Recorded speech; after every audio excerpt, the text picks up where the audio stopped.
são os fatores de risco são aquelas coisas a longo prazo que fazem parte da nossa vida. Podemos enumerar doenças mentais, podemos enumerar doenças crônicas, físicas, estresses pós-traumáticos, coisas que nos acompanham durante a vida. E os elementos catalisadores são as situações que acontecem com todo mundo, né? Podem ser rupturas amorosas, podem ser uma perda de emprego, um amigo que desencarna e assim por diante. E só ilustrar, eu não vou me aprofundar, eu vou passar a palavra ao próximo panelista. Esse pesquisador da Universidade de Montreal, Monsieur Volant, que publicou um livro chamado Adieu la vie, onde ele analisa bilhetes deixados pelas pessoas que se suicidaram. E ele encontrou uma correlação onde essas pessoas enxergam o que a vida significa, o que o suicídio representa para essas pessoas e o que elas esperam encontrar do outro lado, da mesma maneira. E a conclusão é que essas pessoas que se suicidaram, elas enxergam a vida da mesma maneira, um beco sem saída, uma situação de solidão. O suicídio como um bálsamo, um alívio, e o outro lado da vida como seja um nada para o materialista ou um reencontro de parentes que se foram antes.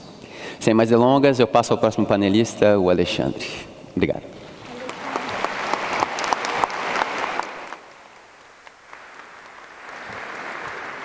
Bom dia a todos. Que nós possamos refletir bastante sobre esse tema. Nós vamos trazer a questão do amor de Deus frente a todas as dificuldades que fazem levar ao suicídio. Para isso, sob a inspiração com certeza de Dona Ivone do Amaral Pereira, médium, escritora, nós vamos voltar 130 anos numa carta, numa declaração de suicídio de Camilo Castelo Branco. Camilo, ele em 2016, faz 130 anos dessa carta que ele escreveu em 22 de novembro de 1886, 4 anos antes dele cometer o suicídio. Eu vou ler a carta para a gente contextualizar as problemáticas, que são bem parecidas com aquelas do nosso dia a dia, vocês verão. Os inumeráveis padecimentos que vão complicando todos os dias levam-me ao suicídio. Único remédio que lhes posso dar.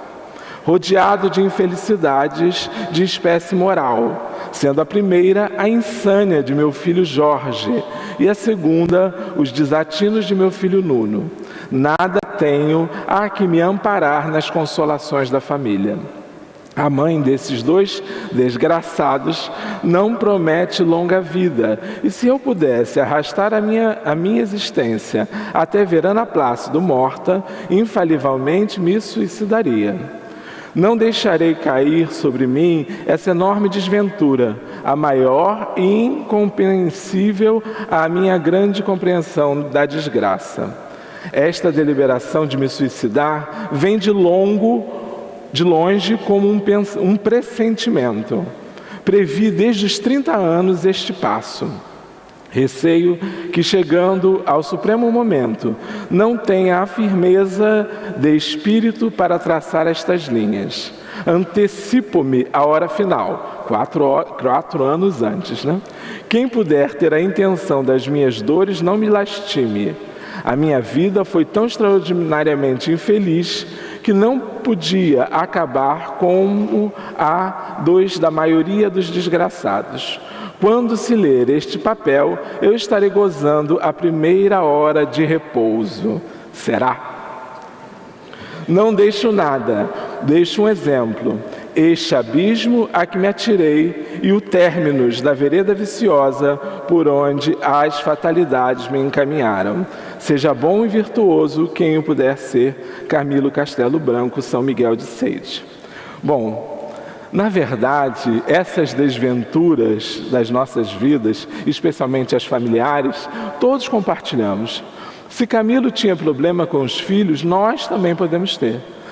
A maioria de nós vem de um passado de plantio equivocado e colhemos nessa existência dificuldades que principalmente iniciam no lar. Mas o amor de Deus, através da bendita doutrina dos Espíritos, nos apresenta visão diferente dos laços de família. Nós precisamos entender que essas dificuldades, que para Camilo era julgamento de uma desgraça só, na verdade é ponto de aprendizado. É momento em que a gente vai ver no outro indivíduo que está conosco, filho, esposo, parente próximo, uma oportunidade de crescimento. Também há a solução, quando ele diz assim, olha, eu tenho esse pressentimento desde sempre. Deduz que nós não estamos sozinhos, também somos induzidos a determinadas ações, por às vezes desafetos desencarnados ou mesmo encarnados que nos rodeiam. Mas a força da oração, a vigilância dos nossos atos, que é oriunda do amor de Deus em nossas vidas, vai permitir que a gente renove, que a gente tenha força, que a gente encontre bastante equilíbrio para não nos levar ao ato impensado do suicídio. Ainda, o amor de Deus nos faz refletir sobre a autopunição. Camilo o tempo todo parece se punir. E depois, através da mediunidade de Dona Ivone do Amaral Pereira, quando o apresenta já na vida maior, sobre os sofrimentos da colheita equivocada, do plantio equivocado, na colheita de sofrimentos, vemos refletir sobre essas situações, em que ele, em outras encarnações, havia originado todos os seus problemas, por fim a cegueira, porque ele termina cego, e por isso comete o suicídio, porque não suportou a cegueira, além de todos esses problemas apresentados.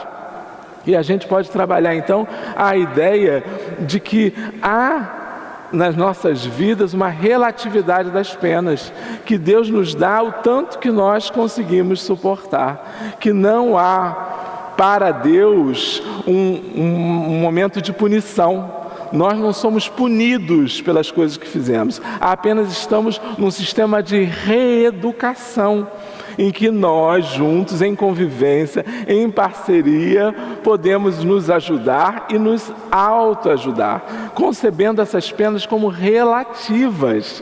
Já já todos encontraremos a felicidade, não é assim? Não seremos anjos, não seremos espíritos superiores um dia? Ou não? Sim, né?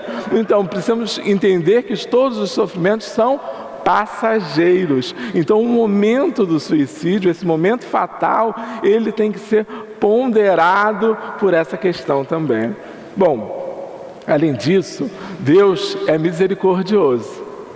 Vai ter sempre guardada para nós a parábola de Jesus do filho pródigo. Claro que muitas vezes, sempre somos responsáveis pelos nossos atos. Mas a responsabilidade é cuidada por um Pai amoroso, que à medida que nós nos colocamos em posição de ir em direção a Ele, Ele está pronto para nos receber de braços abertos. Então, antes que pensarmos neste ato derradeiro e comprometedor, temos que pensar que Deus é por nós sempre, por mais desgraçada que estejam as nossas vidas na concepção de Camilo. Então, pensemos em retornar à casa do Pai, a ficar presente a Deus. Como é que fazemos isso? Pelo equilíbrio de nós mesmos, pelas nossas opções morais, pelo convívio sadio com os nossos semelhantes. E, por fim, a gente está encerrando, louvar Camilo por ter vindo, Camilo Castelo Branco, por ter vindo através da mediunidade de Ivone do Amaral Pereira, chegando no mundo espiritual. É narrado no livro o Martírio de um Suicida, né? Martírio de um Suicida, que ele chegou ao mundo espiritual, recuperou-se, foi a uma universidade, reencarnou e essa altura está conosco, pelo menos pelas contas grosseiras que eu fiz. Deve ter desencarnado na década de 2000, pelas informações do livro. Então, a essa altura, Camila está aqui presente. Não tenho dúvida disso, se estiver do outro lado da vida, porque também não tenho certeza de dizer. Então, agradecemos a Camila do Castelo Branco por tudo isso, por nos levar a esse despertamento, e especialmente a Ivone do Amaral Pereira, né? Quem não leu o livro ou tem a oportunidade de recomendá-lo, Memórias de um Suicida, editado pela Federação Espírita Brasileira, e também o Martírio dos Suicidas, de Amerindo Castro. Então, esses dois livros trazem bastante informação. É isso, muita paz, muito obrigado.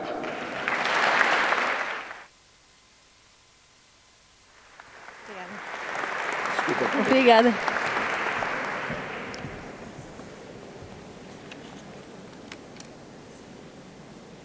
Bom dia. Obrigada pela vossa presença e por esta oportunidade de trabalho. A apresentação que eu vou fazer resulta de um estudo científico que conta com a colaboração de duas psicólogas, um engenheiro e de mim própria.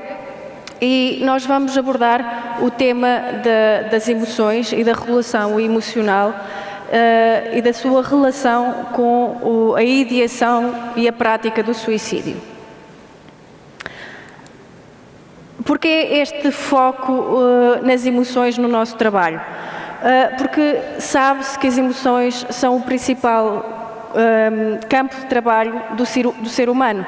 É arrastado pela emoção que o indivíduo se santifica ou, pelo contrário, é levado a extremos de paixão que o podem prejudicar sumamente.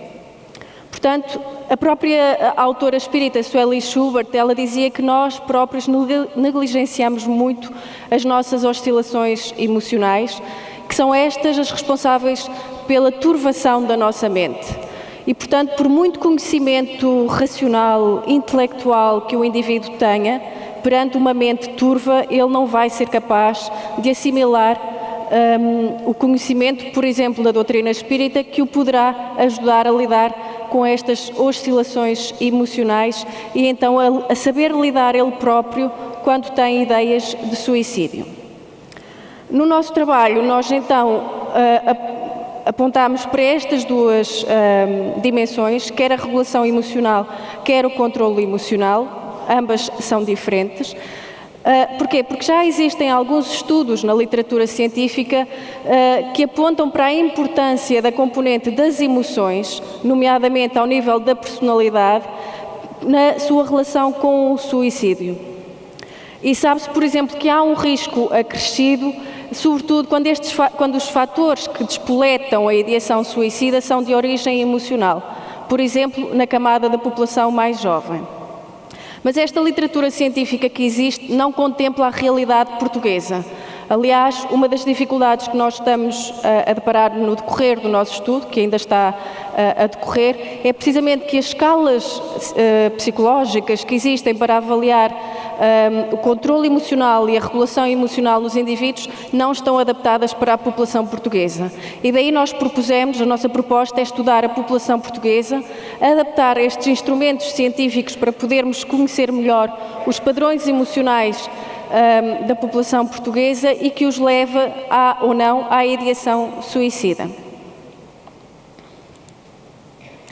Dentro do quadro emocional do indivíduo que contribui para a ideação suicida, nós escolhemos então a personalidade e dentro da personalidade optamos pela impulsividade, pela característica da impulsividade. Porquê? Porque esta é a característica que mais aciona as características negativas do indivíduo e, portanto, está intimamente correlacionada com a prática do suicídio. Definimos então, ou antes, na literatura científica está definida a impulsividade como a predisposição para as reações rápidas e não planeadas. E nós temos que pensar que a ideação suicida implica sempre uma intenção, um planeamento e depois a tentativa propriamente dita. E, portanto, é nestas três etapas que nós temos que atuar. E só podemos atuar quando tomamos em atenção estas oscilações emocionais, para as quais a impulsividade contribui bastante. Entre as manifestações negativas da impulsividade já estão descritas na literatura, por exemplo, a autoagressão. Dentro do campo vasto do suicídio, o suicídio ou a prática de ferimentos auto-infligidos está muito bem documentado, relacionado com estas autoagressões e em personalidades mais impulsivas. Então, no nosso estudo, nós quisemos conciliar uma perspectiva científica com a perspectiva espiritual, numa tentativa de, depois de descritos os padrões emocionais da população portuguesa, como é que nós podemos concretizar esta ligação entre a perspectiva científica e a perspectiva espiritual. A abordagem científica que é feita essencialmente em departamentos de psiquiatria em hospitais e aquilo que é feito ao nível do apoio espiritual e de ajuda mediúnica em centros espíritas. Ainda que essas abordagens possam ser complementares em situações pontuais, a verdade é que nós sabemos que elas encontram-se essencialmente de costas voltadas e é preciso encontrar ferramentas concretas, conhecimento partilhado, quer entre a comunidade médica e a comunidade dos centros espíritas, para que as pessoas, os indivíduos sobre tratamento, os pacientes, não se baralhem ainda mais entre uma opção e a outra. Dentro da perspectiva científica, nós encontramos estas características que estão presentes nos indivíduos com ideação suicida. Têm essencialmente uma atitude de hostilidade, uma incapacidade grande de amar para os outros, que está, como sabemos, camuflada, estados emocionais oscilantes, sentimentos de desespero e um ato consciente de autodestruição. Já a espiritualidade no suicídio, nós sabemos com estudos recentes, por exemplo do autor David Tracy, de 2013, que a espiritualidade, religiosa ou não, pode servir como um fator de prevenção do suicídio. Mas estes estudos ainda são escassos e, mais uma vez, ainda não existem quanto à realidade da população portuguesa. Então, sabemos que a prática espiritual pode ajudar a proteger contra o suicídio, os indivíduos têm alguma forma de espiritualidade, têm mais atitudes positivas para lidar com o suicídio e, ainda que as referências literárias são escassas, focam-se essencialmente em práticas espirituais religiosas. Então, a motivação para o nosso estudo é responder essencialmente a estas três perguntas. Como é que uma prática espiritual, com o conhecimento da doutrina espírita, pode, de facto, assumir uma componente profilática relativamente ao autodano, aos ferimentos auto-infligidos e à própria ideação suicida? Será a abordagem espiritual um instrumento de recuperação, prevenção, atenuação ou cura? E como é que isso acontece? E depois, como então podemos complementar de forma prática e concreta o tratamento clínico e espiritual? Aproximar então estas duas comunidades em torno do indivíduo com ideação suicida. O nosso estudo é essencialmente descritivo, quantitativo, recolhemos os dados por inquérito por questionário, em centros espíritas do Norte e Centro. Neste momento a amostra está em 99, mas terá que chegar aos 300. E os temas dos nossos questionários, ou seja, as perguntas versam estas três dimensões: o impulso, a ideação suicida, a escala de interiorização religiosa, ou seja, qual é a prática espiritual ou religiosa do indivíduo, e depois dados sociodemográficos. Na caracterização da nossa amostra, nós percebemos que que é constituída essencialmente por frequentadores de centros espíritas, mas também do Departamento de Psiquiatria de um hospital de Viseu. É essencialmente do sexo feminino, são essencialmente casados e a maioria, porque grande parte da nossa amostra foi recolhida em Viseu, reside em Viseu e também localizam-se na faixa etária entre os 41 e os 50 anos. Na discussão, portanto, o que nós pretendemos é perceber, e de facto temos já dados que apontam para que, de facto, quando esta dimensão espiritual e religiosa está mais assimilada pelo indivíduo, ela ajuda-o a lidar com as emoções. Aliás, temos relatos de casos em que a pessoa, a partir do momento em que começou a frequentar um centro espírita, de facto mudou a sua atitude e ajudou a lidar com as suas próprias emoções. Só que ainda não são casos pontuais ainda, e o que nós pretendemos é como é que nós podemos alargar esta ajuda a uma maior fatia da população. Como é que nós podemos tornar mais eficaz esta relação entre clínicos e os trabalhadores dos centros espíritas e trocar conhecimento partilhado entre estas duas comunidades. Portanto, o objetivo do nosso estudo prático é precisamente conseguir essas ferramentas que possamos partilhar quer com a comunidade médica, quer com os centros espíritas. E, por último, o nosso trabalho não seria possível sem a colaboração destas instituições, o Centro Hospitalar de Viseu, a Associação Social Cultural Espiritualista de Viseu, várias casas espíritas de Aveiro, Guarda e Castelo Branco, o Núcleo Espírita Rosa dos Ventos, a Escola de Beneficência e Caridade Espírita e a Associação Cultural Espírita Mudança Interior. E, por último, gostava de desejar a todos nós força, coragem e ânimo para esta luta contra o suicídio. Muito obrigada pela vossa atenção.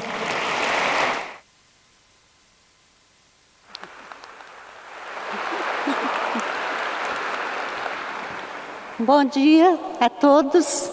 Um abraço muito carinhoso da família espírita do Estado do Espírito Santo, Brasil. A turma está por aqui. Nosso trabalho focou a questão da opção pela drogadição, que é uma forma de suicídio também. E tudo aquilo que está sendo considerado pelos companheiros presentes vai encontrar esclarecimento na obra básica. A gente começa buscando essa questão que Allan Kardec nos traz, que é a questão 644 do Livro dos Espíritos. O meio em que certos homens se encontram não é para eles o motivo principal de muitos vícios e crimes?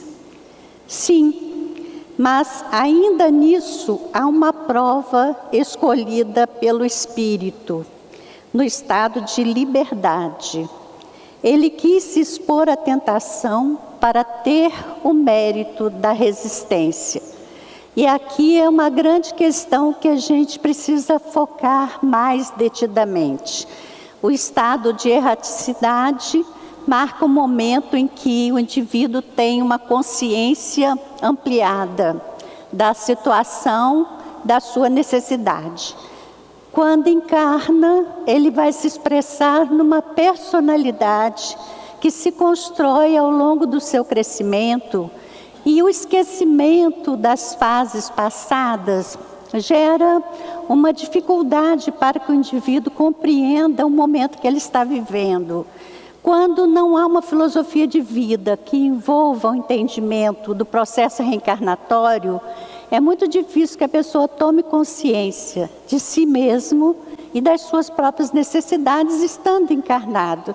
A opção por uma encarnação desafiadora foi feita, mas a personalidade que transita no mundo tem dificuldade em relação ao entendimento dos seus objetivos aqui.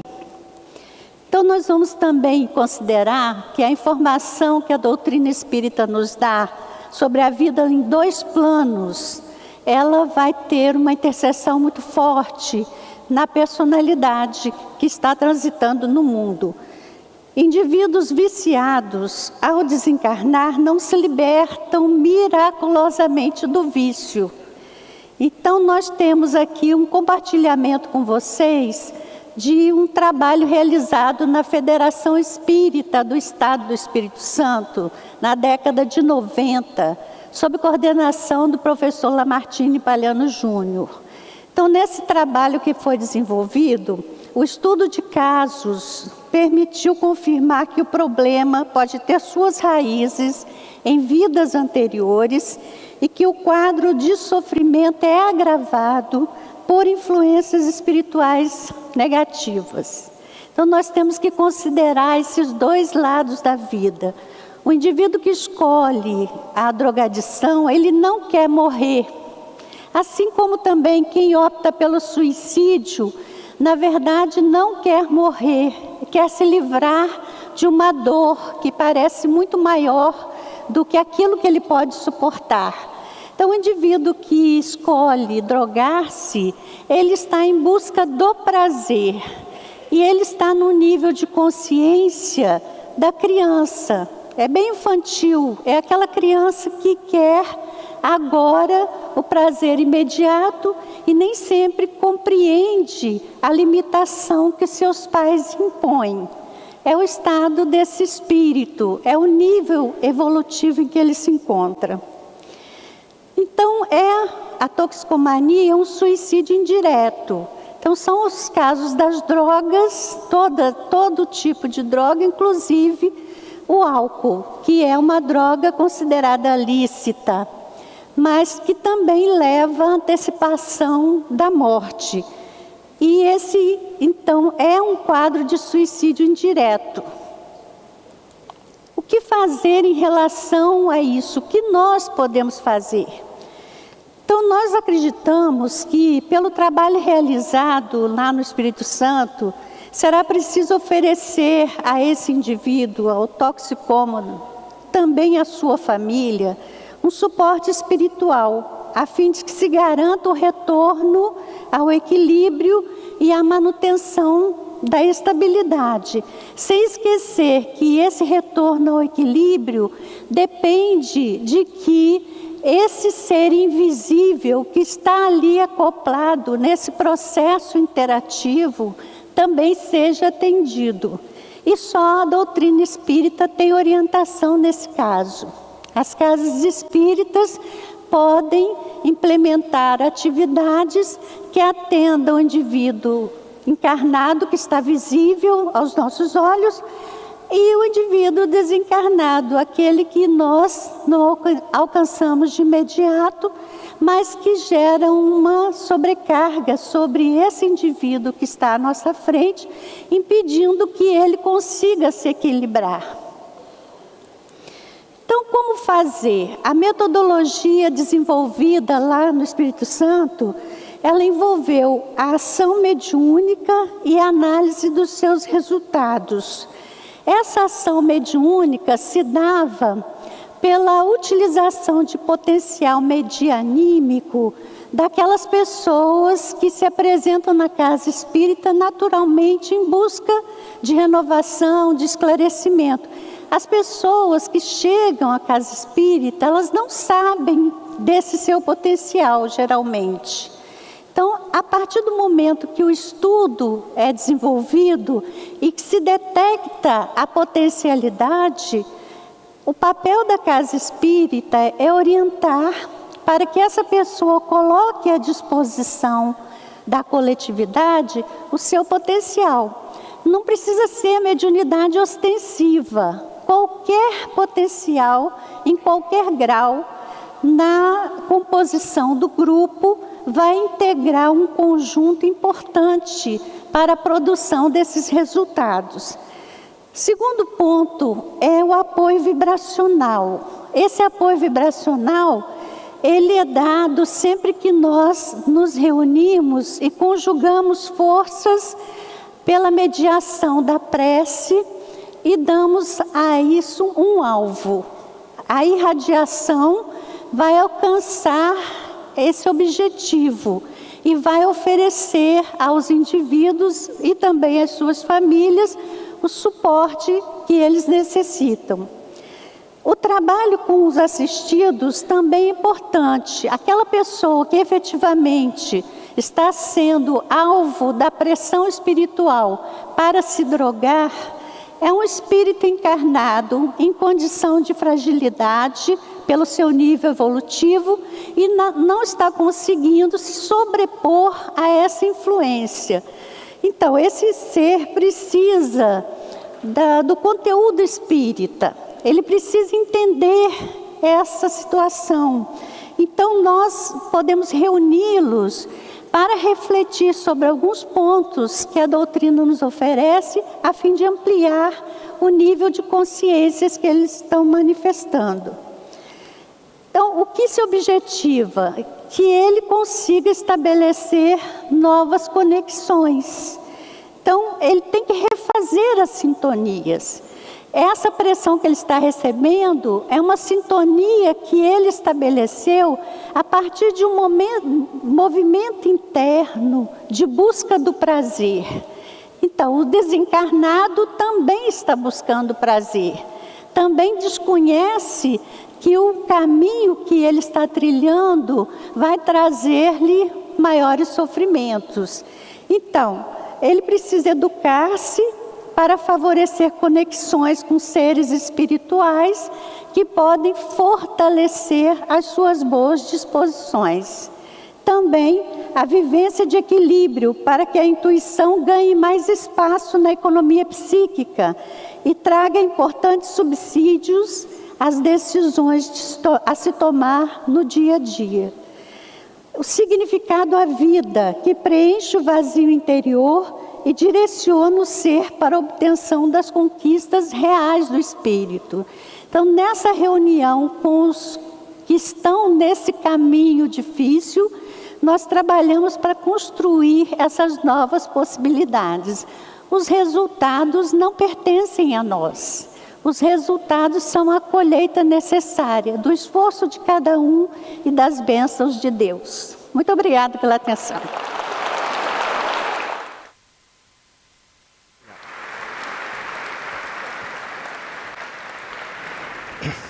Bom dia a todos, que Jesus nos abençoe nessa manhã.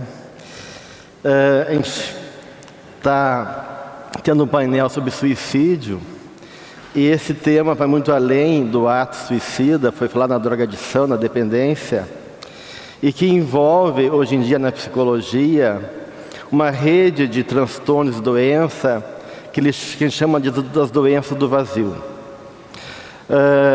São doenças como o transtorno do borderline, as dependências, automutilação, suicídio, que envolve uma característica importante, que é uma falta de sentido na vida.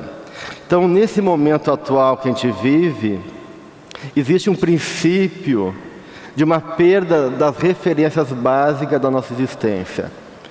É como se a gente fosse perdendo a conexão com o que é mais essencial em nosso ser, a nossa essência mais básica, que é espiritual, e com isso, consequentemente, a conexão com a própria vida, né? Então, todos nós temos uma representação interna do centro da vida. E qual é essa representação? Primeiro é Deus. O Espírito sai da mônada divina, numa ligação então, que começa com Deus, faz sua caminhada evolutiva e volta conscientemente para Deus. Então, consciente ou inconscientemente, todos nós, de alguma maneira, desejamos recuperar essa conexão com Deus. E a nossa personalidade, ela é movida por dois centros.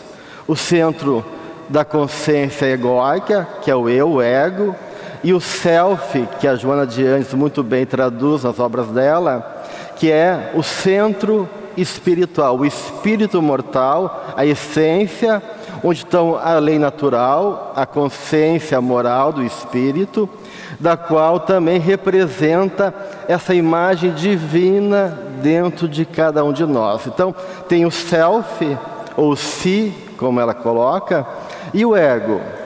E nós nunca perdemos essa conexão com o divino enquanto self, mas o ego, em função das referências que vai constituindo na vida, pode perder essa conexão, né? Então, essa perda de conexão com a realidade transpessoal que é Deus, leva a uma anarquia interna, uma perda de referência e de sentido que dá base e sustentação em nossa vida. E aí todos os processos do nosso movimento interno, que envolve pulsões, impulsos, tendências do passado, começam a emergir de maneira caótica, assumem realidades importantes do ponto de vista emocional, a nossa consciência de uma maneira fica como se estivesse à deriva, ela vai perdendo então a capacidade de uma organização mais ampla, e a gente fica naquele processo auto-obsessivo, preso nas armadilhas do ego e das nossas tendências do passado. Então eu queria trazer para vocês um pesquisador, que é o Cloninger, um psiquiatra americano, que atualmente é o maior pesquisador em personalidade. Ele tem um inventário chamado Inventário de Temperamento e Caráter, onde ele tem vários traços de personalidade, e no estudo desses traços de personalidade, ele faz uma composição, então, dos vários tipos de personalidade e das doenças que envolvem essas personalidades. E 2 traços são importantes aqui trazer para vocês. Um é o traço de transcendência, que está na base do sentimento religioso. O outro é o traço de autodeterminação, que é um traço importante também, que envolve o compromisso com a vida, tem a questão da organização, da religião. Então, o Cloninger, ele coloca que esses traços todos, eles não estão separados.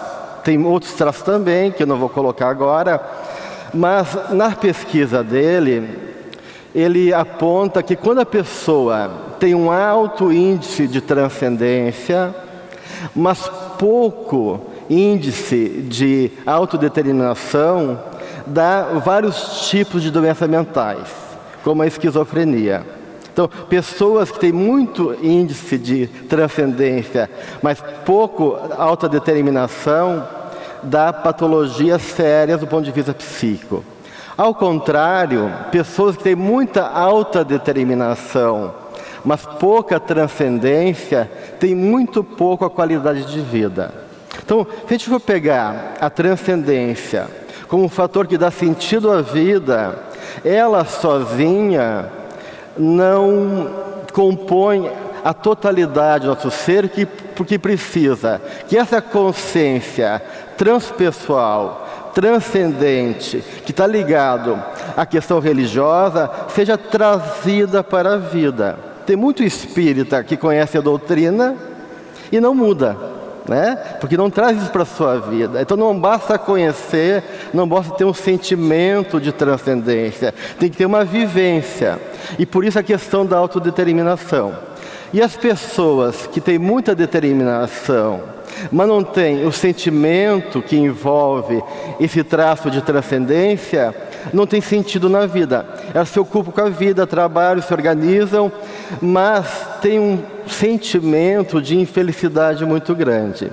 Então, todos esses 2 elementos envolvem isso que a gente está colocando aqui sobre as patologias do desamparo, as doenças do vazio, que envolve a anomia, a adenodia, ou seja, a impossibilidade de sentir, de ter um sentido na vida, de ter leis que organizam a minha realidade e que possam realmente organizar as minhas emoções. E acima disso, a gente vai então perdendo essa conexão e se apartando de nós mesmos, da nossa essência espiritual, da nossa conexão com o divino.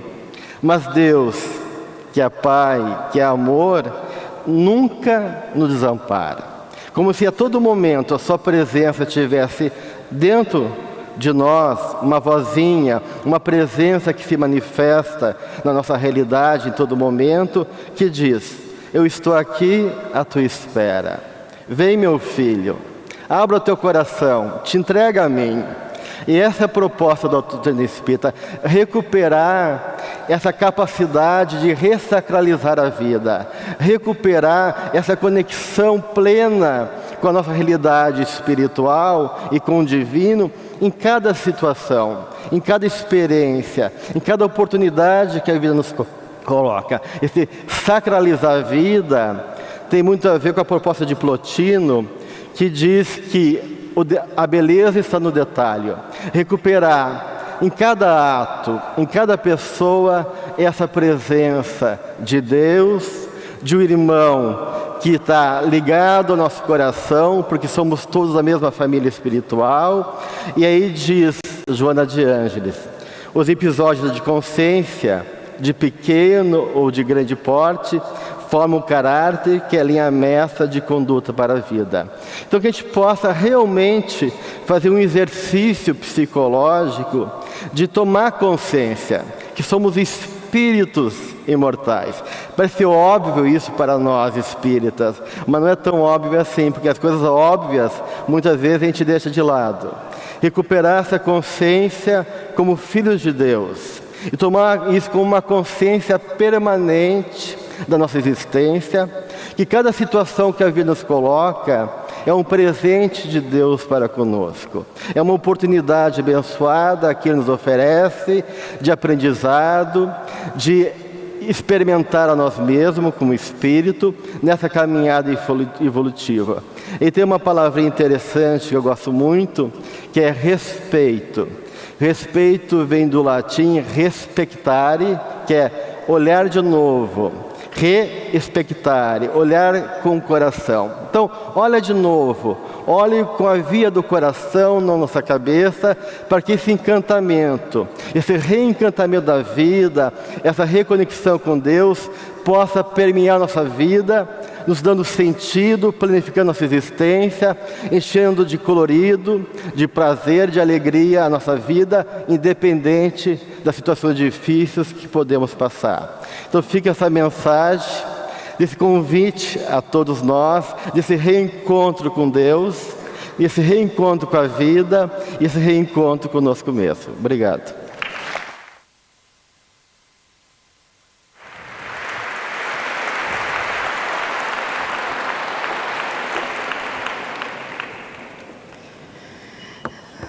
Bom, para nós encerrarmos o painel sobre suicídio, nós vimos o quão alarmante é essa questão.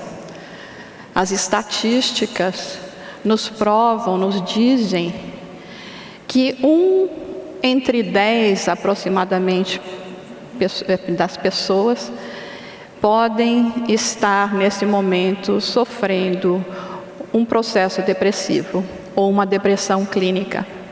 O que significa dizer que nesse auditório nós temos aproximadamente 200 pessoas que precisam da nossa ajuda. O Espiritismo nos convida não a sermos teóricos, a chegarmos em uma tribuna e apresentarmos o resultado do nosso intelecto, mas nos convida, acima de tudo, a nos amarmos, a ajudarmos os nossos semelhantes. Nas redes sociais, nós somos a cada momento convidados a apresentar a máscara da felicidade, do sucesso, que nem sempre representam uma realidade. Na maioria das vezes, estamos nós a esconder dores atrozes. Mas o venerável espírito Joana de Ângeles nos diz que a dor é o presente que Deus envia aos seus eleitos. Bem-vindos todos vocês que são os eleitos, pois tenho certeza que todos aqui entre nós enfrentamos dores, enfrentamos dificuldades, mas nossos espíritos nesse momento já se encontram sedentos, já não conseguem mais viver no casulo das iniquidades e das sombras.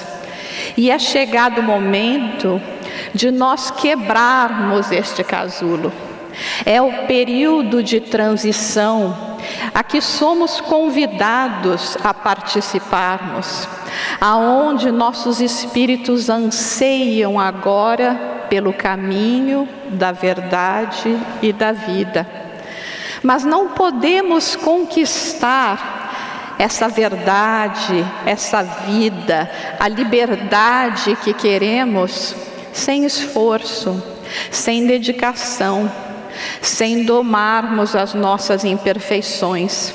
Então, quando as dores nos chegam, quando as dificuldades batem à nossa porta, que possamos encontrar o sustento um nos outros, para que não recorramos ao suicídio.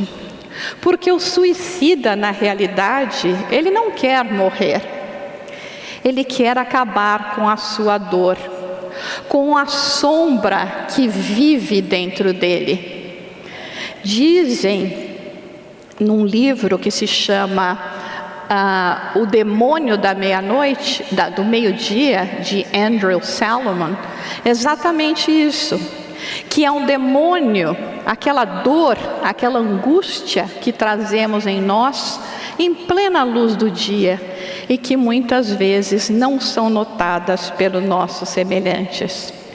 Cabe então a nós espíritas, divulgadores dos ensinamentos que nos chegaram através das dádivas mãos de nosso codificador Allan Kardec, que refletem os ensinos de Jesus da lei de nosso Pai Celestial, ir em busca desses corações áridos, que esperam de nós as gotas de esperança, de consolo, de encaminhamento em direção ao bem e à verdade.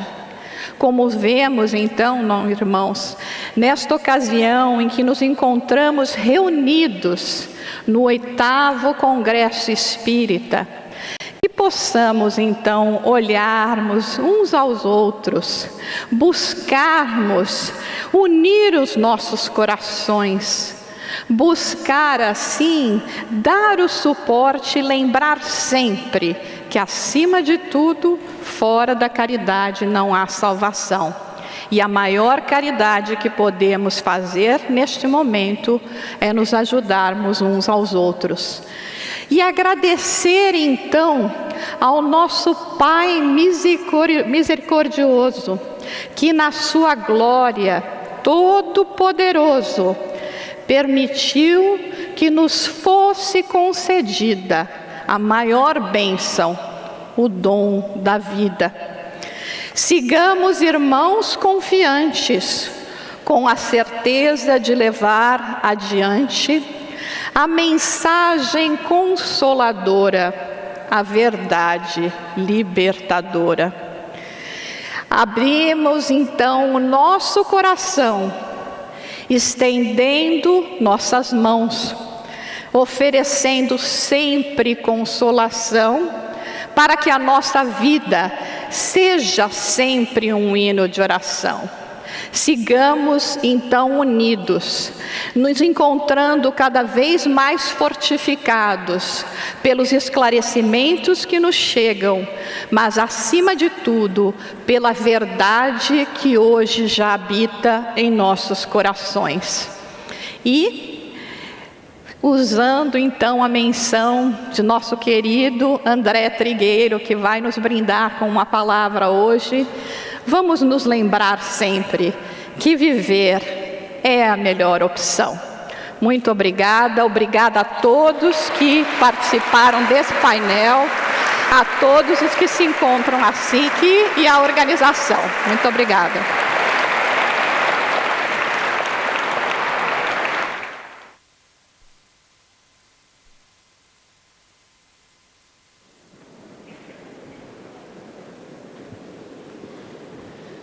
Agradecemos à Jussara Cornangolde, à Filipa Ribeiro, ao Carlos Gomes, à Dalva Souza, ao Alexandre Silva e ao Gelson Ribeiro os seus trabalhos, e recebendo um presente do nosso 8º Congresso Espírita Mundial. Muito obrigado e amar a vida, suicídio nunca. A vida é bela e ninguém morre. Bom, aproveitar este bocadinho de tempo para voltar a chamar as pessoas que acompanham a Sra. Dona Edilma Grugel, que precisam de comparecer do meu lado direito aqui nos bastidores. Podem vir ter comigo ou com o José. Portanto, familiares, amigos da Sra. Edilma Grugel. E lembrar também que quem pretender simultaneamente ter a tradução, nós temos aparelhos, é só dirigirem-se à recepção, solicitarem-se e há tradução simultânea. Ficam aqui estas lembranças e os livros também, certo, José? Na zona dos livros estarão os autores autografando para levarem uma recordação, de facto, do seu autógrafo nos livros. Na parte superior na livraria, durante a hora do almoço e depois do almoço estarão convosco. Agora vamos aproveitar para apresentar de seguida Manuel de la Cruz, de nacionalidade cubana, vem de Havana, onde é vice-presidente da Sociedade José de Luz e frequentador da Sociedade Amor e Caridade Universal. Formado em contabilidade, é especialista em declaração de impostos. Atualmente é administrador de propriedade, gerente administrativo e financeiro. Exerce também auditoria e contabilidade. Hoje, Manuel de la Cruz vem apresentar-nos o trabalho El Aborto. Tem a palavra, Manuel.